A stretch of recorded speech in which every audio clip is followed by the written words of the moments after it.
I know this will make a lot of people angry, but सुनना जरूरी है rationally. देखें, मेन एंड women दोनों की बायोलॉजिकल वायरिंग डिफरेंट है। Men have significantly higher testosterone.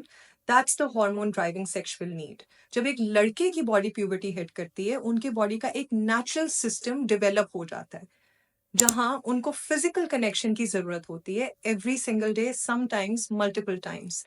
It's not बस गंदा दिमाग, it's literally hormones working inside them. Women का सिस्टम डिफरेंट है। Women have oestrogen and progesterone, और उनकी नीड साइकिल के मुताबिक कभी ज्यादा कभी कम होती हैं। और ये भी सच है कि विमेन को इमोशनल कनेक्शन ज्यादा इंपॉर्टेंट लगता है, and that's okay, that's biology. लेकिन अगर हम सिर्फ अपनी बायोलॉजिकल नीड समझ के दूसरे को इग्नोर करें, that's where the problem starts.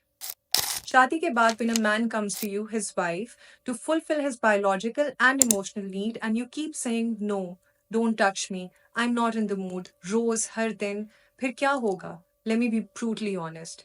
Nature अपना रास्ता ढूंढ लेती है। इधर वो इमोशनली शट डाउन हो जाएगा और फिर आप कहेंगे तुम इमोशनली अवेलेबल नहीं हो, या वो कहीं और कनेक्शन ढूंढेगा बिकॉज उनकी बॉडी उनको रोज पुश करती है। And no, women are not objects. But men aren't either. Men are not just ATM machines. उनकी भी ज़रूरतें हैं, और वो ज़रूरतें सिर्फ फिजिकल नहीं, इमोशनल भी होती हैं। लेकिन अगर एक बंदा अपनी वाइफ के पास जाए अपनी नीड के साथ और उसको सुनने को मिले no no no every time, तो बताएं क्या होगा फिर? और हाँ, abuse is wrong, violence is wrong, but calling every need rape, that's not only unfair, that's dangerous. क्योंकि फिर एक्चुअल रेप विक्टिम्स की आवाज दब जाती है। तो instead of making marriage a battlefield, बैठें, समझें, बात करें।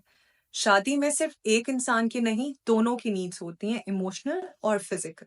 और अगर आप एक्सपेक्ट करती हैं कि बंदा हर रोज अपनी नीड को सप्रेस करे, तो एक दिन वो ब्लास्ट जरूर करेगा। और फिर आप बोलोगी तुम बदल गए हो। No he didn't, you forced him to shut down.